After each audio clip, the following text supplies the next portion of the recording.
Who sent that to you? Give Ed his email. His address is... No, I don't necessarily think it's playing the role of victim. I just think the universe is tremendously chaotic. I mean, they have this thing called chaos theory. I have a book in my bag called Chaos that I try to read every day because I'm playing an astrophysicist, so I figure I should know something about it. But it's just, I think it's pretty much a fact. And there's a tremendous amount of unease that comes with being alive and uncertainty. And the question is, can you deal with that or not? And the crickets. Not the first time I heard them, right?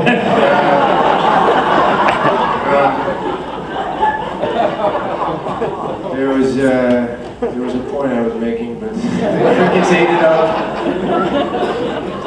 Well, your character obviously, not at the beginning of this play, but in the course of the play, thinks he has the answers, and then slowly unravels for him. And addressing these questions about faith in working on this play, did you have to address your own belief systems, your own questions about the cosmos, God, issues of faith? Well, I mean, these are questions I think all of us ask all the time. And, my opinions on a lot of it fluctuate and they change as I get older, they change.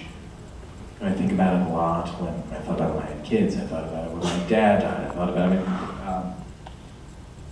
There was something nice, I think, in this, and actually playing a guy who was absolutely sure of what he believed in. I mean, there was really no wiggle room until the end.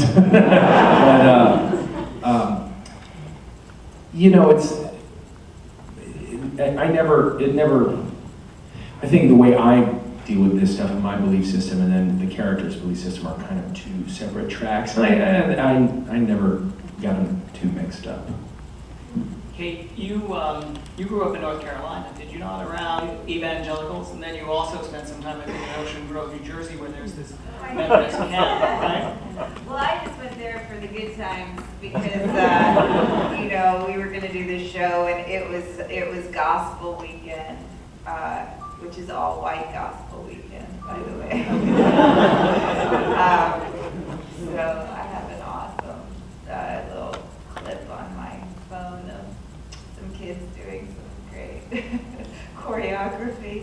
But yeah, I grew up in Raleigh, North Carolina, and I went. This is somewhat personal, but what the heck? We went to church just because we'd be in a lot of life would be difficult if we didn't, growing up where I did.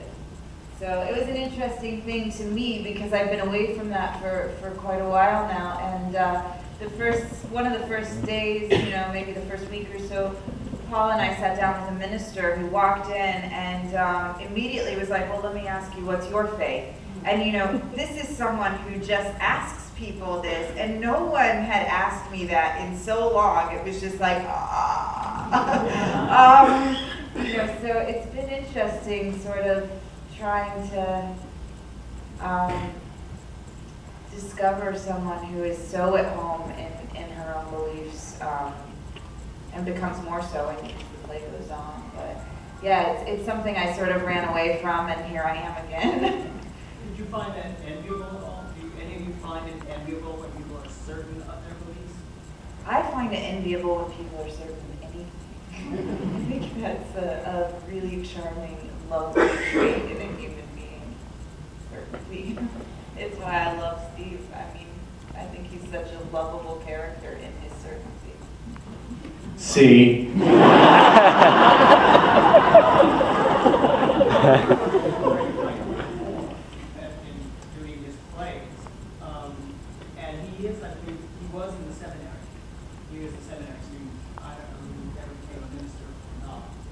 I don't think so. He might have part-time. Did you have discussions with him about theology, about matters of faith at all? Well, actually, the one time that he steered me towards any literature was not theological literature. It was Kierkegaard, the notion of repetition, which you see in the play, and the idea that life can only be lived forwards, but it can only be understood backwards, and that is why that is in the play. And he gave me a book, Fear and Trembling. I looked at that. It's funny.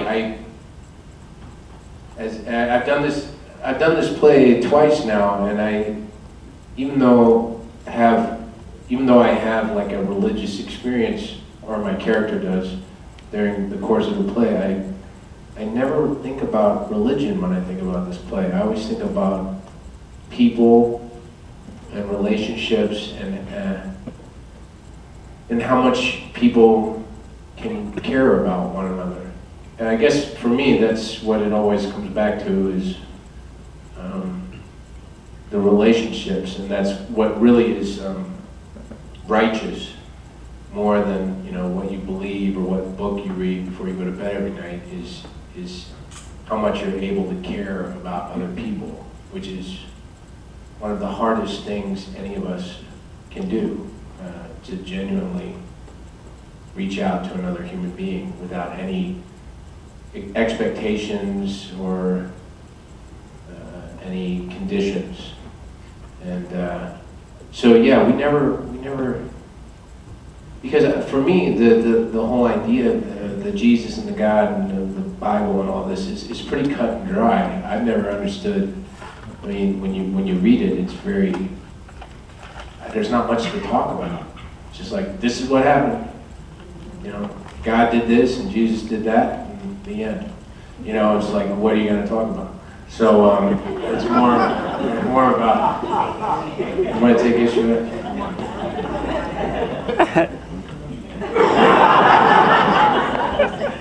Well, let me ask you a question, Ed, about growing up in an Orthodox Jewish family in Kansas. Was there a certainty? It wasn't Kansas, was it? Kansas City, Kansas?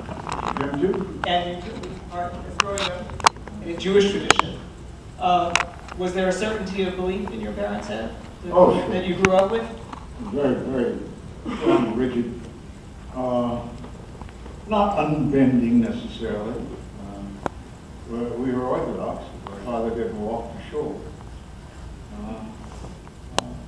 I call it Midwestern Orthodox because you modify. And I went to Hebrew school every day of my life, and probably did more to drive me away from religious participation than anything else. Why? Why? Because it forcibly separated me from my peers. And I became the other. I became different. And I don't think we have to inflict that on a child at any age. To create the openings and introduce the differentiation slowly and measurably. So that's where I am now. What were your parents' attitudes toward going to Christianity? Well, they were the enemy, of course. In my high school of 2000, there were 8 Jews. And, but I certainly wasn't mistreated. I had all my friends.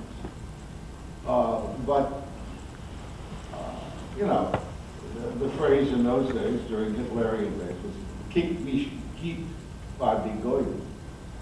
It doesn't look good to Gentiles. By whatever we might be doing or misbehaving. It was always with the Gentile observation upon us and the rectitude prevailing. How was it for you, Paul, growing up? As a Midwestern. It's interesting to hear Ed talk about it because, my high school had about 2,400 students, and I think roughly the same number of Jewish kids. I knew growing up that I knew Jewing up. When I said that, whenever I made a Jewish joke, all the kids would laugh really hard. It wasn't until I was older that I realized that's kind of messed up. But I was always trying to acclimate. I always felt like the other. But I didn't grow up very religious. I wasn't Orthodox, and I think early in my life, I did go to Hebrew school. I was bar mitzvah, but my Judaism tended to be more cultural than anything else. It was matzah. It was always in our house, and we celebrate. We'd light Hanukkah candles and things like that. We'd celebrate the holidays, but early on, I think in my life, my mom said, like, we should like to have more of this be, have this be an influence in my life. My dad kind of put the kibosh on it. He said, I'll quote him, he said, kid's got a good sense of himself, he doesn't need that shit. And so that was it. And, their attitude towards the Goya more, I think that in the few times we talked about religion, growing up in my house, which I felt was a spiritual and Jewish house, by the way, any organized religion was something that I think that was never a major part of my upbringing.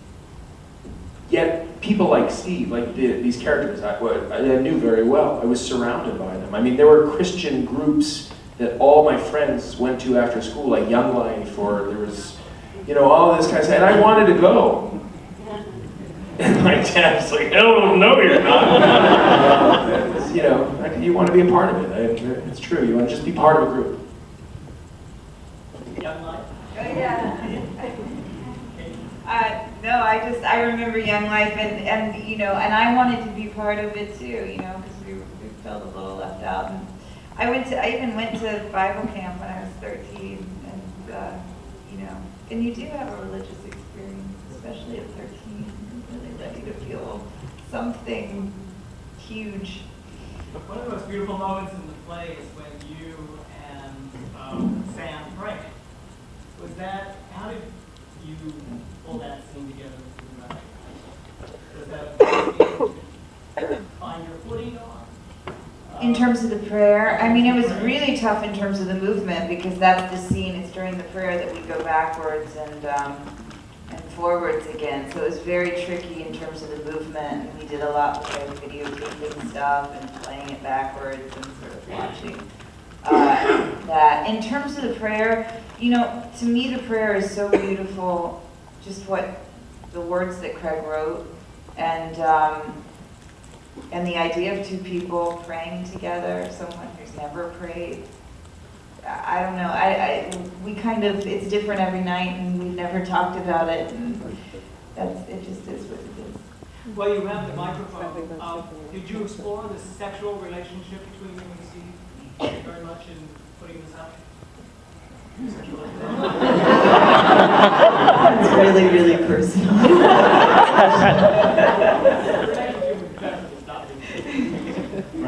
That's still really personal. Easy, Mike.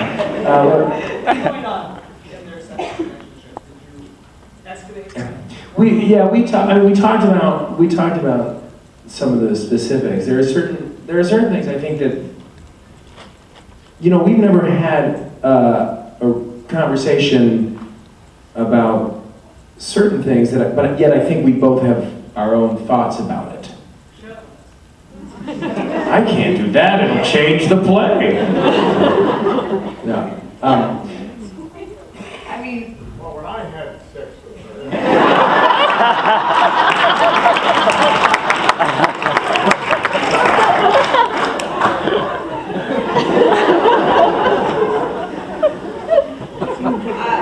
I was just going to say, I think there's probably a reason we don't have a baby.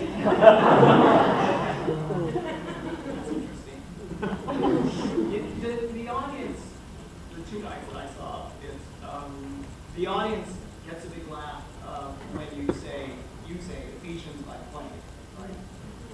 Man must, woman must submit to her Wives submit, yeah. Do you see how she may have believed that at the beginning, and the arc that your character goes through doesn't believe it? I don't know if she ever believed it, but I think, I think Steve and Sarah are coming out of a life where the church has really defined their relationship. Like, it's not a two-person relationship, it's a three-person relationship. And suddenly we're in Florida without the church, and we're left in this relationship without this sort of set of rules that's kept us together and kept us clear. And in that sort of freedom, I think Sarah starts redefining some things for herself. Also, Sam plays a part. So, but yeah, I mean, I don't think it would have hit her the way it hits her in that moment at any other point in her life. And, you know, and it was one of the interesting things I thought when we talked to this minister. You know, one of the first things I wanted to know was, well, if we were in this fundamentalist church, what would be a marriage? And first words out of his mouth were Ephesians. Yeah, it was crazy. We were the first thing he said. He said, "Well, it would be Ephesians. It would be exactly what Steve quotes." That's that minister that I met? Yeah. Yeah.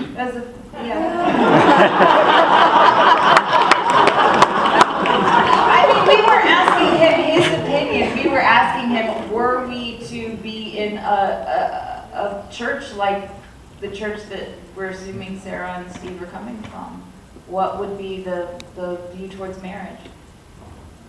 You want to add anything to that about the marriage between Sarah and Steve, and how it evolves in the course of their life?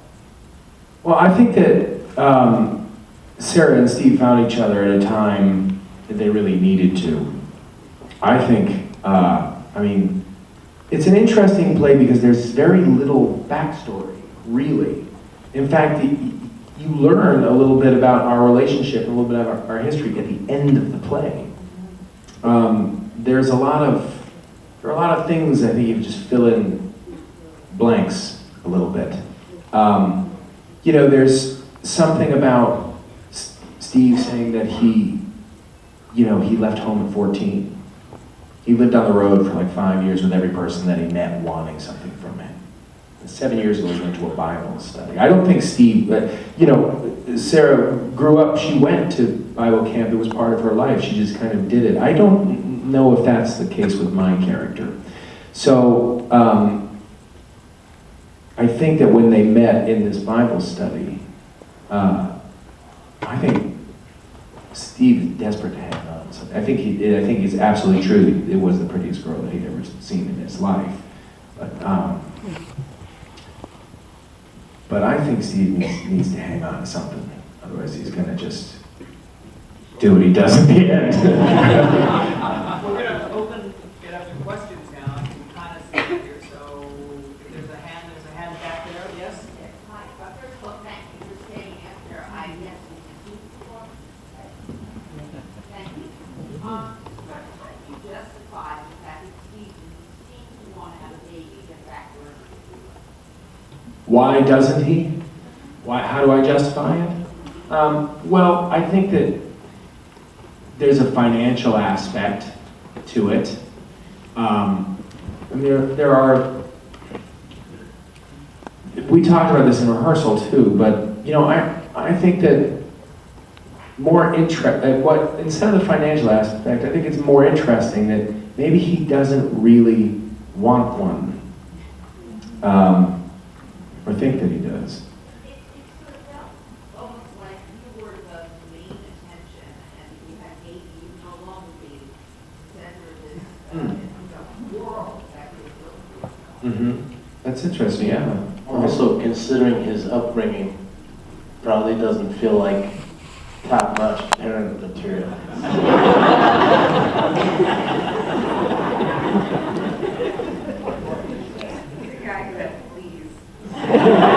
Please. And who had a mother who died in front of him when he was 7. I mean, there's an aspect of him that is still very much, I think, a child himself. Yes, on the aisle there, please. First of all, Kate, like the Northwestern plants there. Oh, thank you. How are you doing? This play has been around for a while. You said he had done it twice. Where did it originate? It's been done more than twice. It premiered at the Woolly Mammoth Theater in Washington, D.C. Under the same name? Yes, Grace. And I think the second production is the one I was in at Northlight, that Dexter directed in Chicago. Yeah, Skokie technically, but the Chicagoland area. And there was a production at the Pasadena Playhouse that was actually very well regarded and won a lot of awards. And I think it's been done all over the country. I just did Uncle Vanya with a fellow named Reed Birney who played Vanya. He teaches acting at HB Studios, and he said he had students doing scenes from Grace in his class. So this is not an infant play by any stretch of the imagination. It's been around. Could you bring stuff that you had explored and discovered in the Northlight production to this production? Do you sort of start with a blank slate? I can't remember the Northlight. Start with a blank slate. Well, like I said earlier, for me it's all about relationships, and I'm doing it with 3 completely different people. So it is really starting at square one. The people, it's spirit gum in my eyebrow.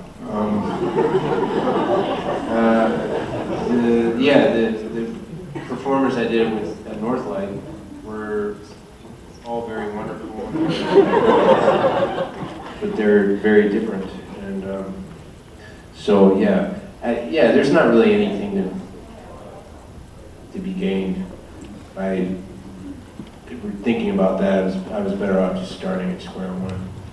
We have time for 2 more questions. Yes? And I was curious if you all had come to any decisions about self-determination because of the repetition. I was getting the impression that the actions were preordained and that there wasn't self-will among the characters because you did replay and rewind and come back to the same place. So I was wondering if you had thought or discussed that among yourselves. Yeah, absolutely, and we did. And no, I think that's a great point in that, you know, the first and last line of the play, you know, I want to go back, but we can't go back. We can't change things. We can't. When we go backwards, and then we just do it again, you know what's going to happen. I don't know if is there self-will the first time you go through it. I don't know. But I think that, you know, people have said, "Oh, I wasn't sure whether or not you were going to change it at the end." No, they're all going down.